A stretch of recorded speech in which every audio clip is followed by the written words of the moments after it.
Good morning, everybody. Happy Tuesday. We have an amazing show for everybody today. What do we have, Krystal? Bit of a packed show today. We've got Jane Coaston on. She's going to be talking about Trump's party, the GOP, after CPAC, what lessons we can learn. We've got Ryan Grimm on. He's talking about whether the White House is fighting harder for Neera Tanden than the minimum wage. Yes. Something, obviously, we have a strong suspicion on already. We also have Congressman Ro Khanna on. He's been at the center of a number of significant debates here, including the debate over minimum wage, which is where we want to start the day. Yeah, that's right. So Congressman Khanna organized a letter, which was distributed yesterday. Let's put us up there on the screen. It was urging the Biden administration and Senator Chuck Schumer, the majority leader in the U.S. Senate, in order to overrule the Senate parliamentarian, basically saying that it is a matter of urgent national crisis in order to try and to raise the federal minimum wage to $15 per hour. The members who signed on to that, let's put this up there on the screen. You can see it was largely members of the Congressional Progressive Caucus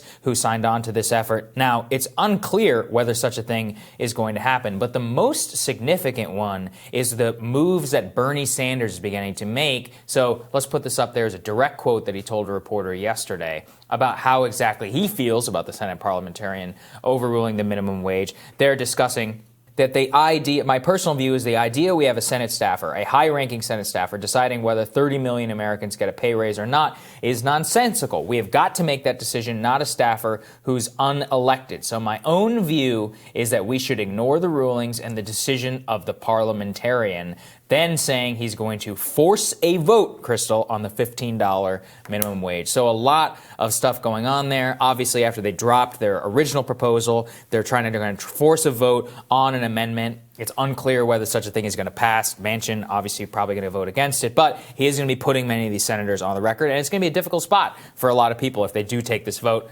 Remember, though, that there's always something that can be done for these people in order to try and squirrely their way out of something. Yeah, and that's, right. I mean, that's what this whole thing is all about, trying to pretend the parliamentarian is some insurmountable obstacle. Right. Like, it's just completely absurd on its face. Completely absurd on its face. But, you know, it's interesting, and Bernie also talked to John Bresnahan over at Politico and said that Democrats should ignore the parliamentarian's ruling. He said there will be a roll call vote. We'll see who votes for it and doesn't. This is the soul of the Democratic Party, and also suggested there could be political fallout for the senators who do vote against the minimum wage increase.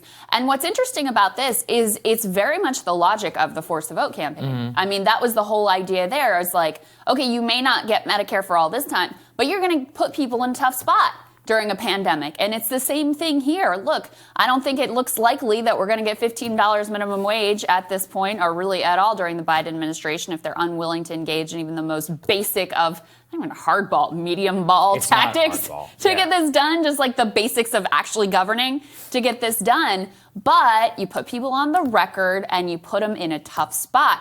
So that's what Bernie is willing to do here, and I applaud him for that. Now, the next mile would be being willing to go hard enough to say, look, I'm going to blow this whole thing up if we don't get $15 minimum wage in the package. That would be actual hardball. We don't see any signs that they're willing to go that far, but it is encouraging to at least see progressives bringing some fight to this issue, which, look, it's insane that this is even a question within the Democratic Party. Insane! This thing passed in Florida with 60-some% of the vote. It is widely popular. It hasn't been raised in 12 years. That's the longest we have ever gone without a minimum wage hike in the history of the law.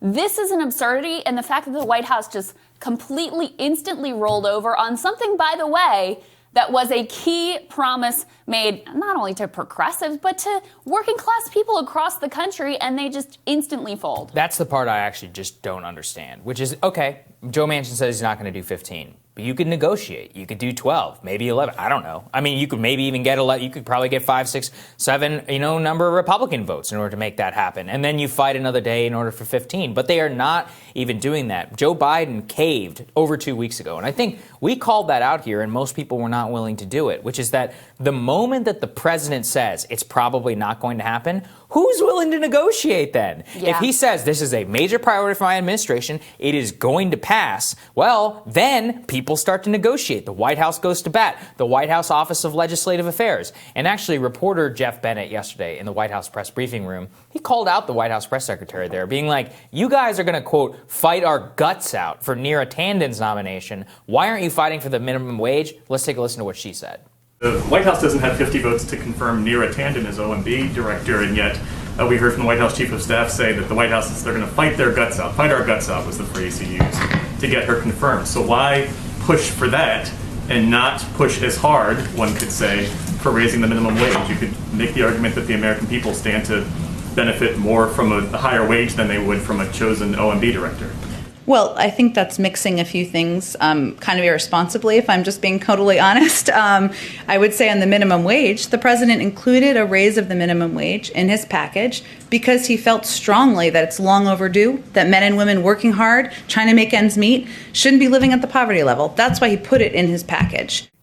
Felt so strongly that he can't overrule the Senate parliamentarian. That's how hard they were willing to fight. It's not irresponsible at all. That's accurate, which is that, 100%. Look, in terms of D.C., political capital is a finite resource. So what is the White House Office of Legislative Affairs spending its time doing? Inviting Lisa Murkowski to meet with Neera Tanden and desperately trying to get their 50th vote. They have not exhibited one iota of the same level of commitment to raising the minimum wage. And it's like we said here, just be honest. You do not want to fight for this. You want to throw a bone to Joe Manchin, apparently, or some sort of political machination where you believe that it would be bad politics, even though there is zero indication that it would be bad politics in order to do this. You don't want to fire the Senate parliamentarian. You want to hide behind the cloak of procedure to say, hey, we did the best that we possibly could, which is, again, just absolutely, completely not true. And, Krystal, I think they're going to pay a price for this. Just as like we saw with Nancy Pelosi holding up those stimulus checks,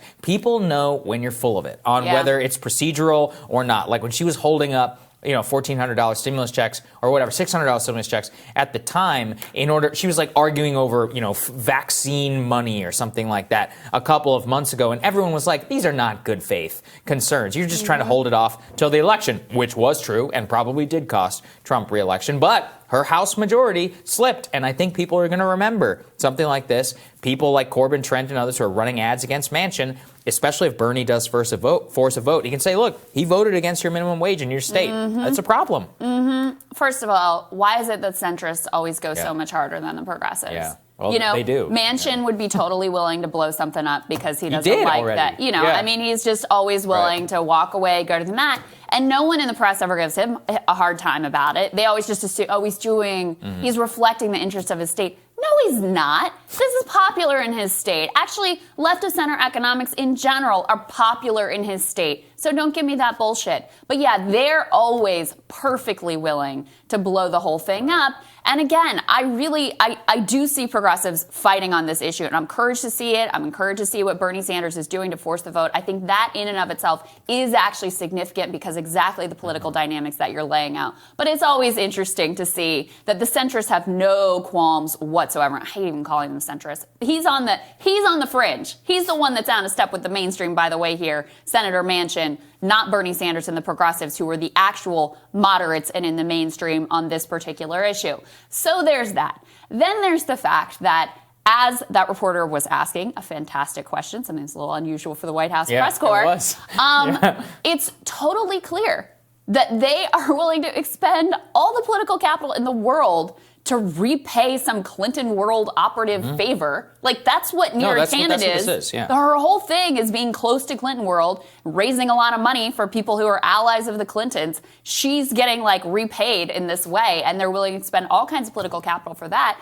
Meeting with Lisa Murkowski, et cetera, spending lots of time on this. Where are the meetings with Joe Manchin and Kyrsten Sinema to force them to the right place on the minimum wage or, by the way, on getting rid of the filibuster so that you don't have to have 60 votes in order to pass every single thing and cram everything through budget reconciliation? Haven't seen those whatsoever. Tells you everything about the priorities, and you're 100% right. They will pay a price. People see through this. They managed to take, and this is so, perfectly Democratic Party, managed to take an issue where they're in the right, where they have the correct popular position and turn it into a liability for themselves. How do you pull that off? Well, it takes some special talent to be able to pull that off. That's called the Trump playbook. Yeah. Whenever you try and increase checks by $2,000 and your own party refuses to deliver it and you lose re-election and two Senate seats. Yeah. So they turn something that's their position and it's popular and make it into a liability for themselves. Amazing. Also, as I covered here yesterday, this was really the first time when everybody left of center was pissed off. Yeah. I mean, really on the same page. Even, people who are elected mad about this or mad about the unauthorized strikes in Syria, mad about the lack of accountability for MBS. So I do think that it's a bit of a turning point in terms of how Biden is viewed and treated by certain folks on the left. And let's not forget, and you found this, I think it's really significant, let's not forget what this is all about, okay? This is about people being able to have wages and able to survive. And a big debate about, if we lift the minimum wage too high, are we going to have job loss? Well, at McDonald's, let's put this up on the screen, we had a minimum wage increase. They upped the wages. New research studied McDonald's from 2010 to 2020, and they found they didn't lose any jobs. They didn't go to automation. All they did was raise the Big Mac and a couple other things prices a little bit. We've seen this studied before, and it's like you add 17 cents onto the Big Mac or something like that, which, okay, like maybe you'd like the Big Mac to be a little bit cheaper. But even more than that, I'd like people who work full time to be able to live and pay their basic bills and have like a basic quality of life. Well, So it's an that's important what we're looking concept. at. I mean, the claim is that they would have to fire, right? And then look, on the aggregate, the price did not go up in a substantive manner, which is going to keep out people from buying. And if actually check out inflation was much more of a killer than like whatever the Big Mac went up by. So there you go. I mean, it's important to actually review the data whenever these things happen because everybody's got anecdotal evidence about somebody says they're going to have to close their business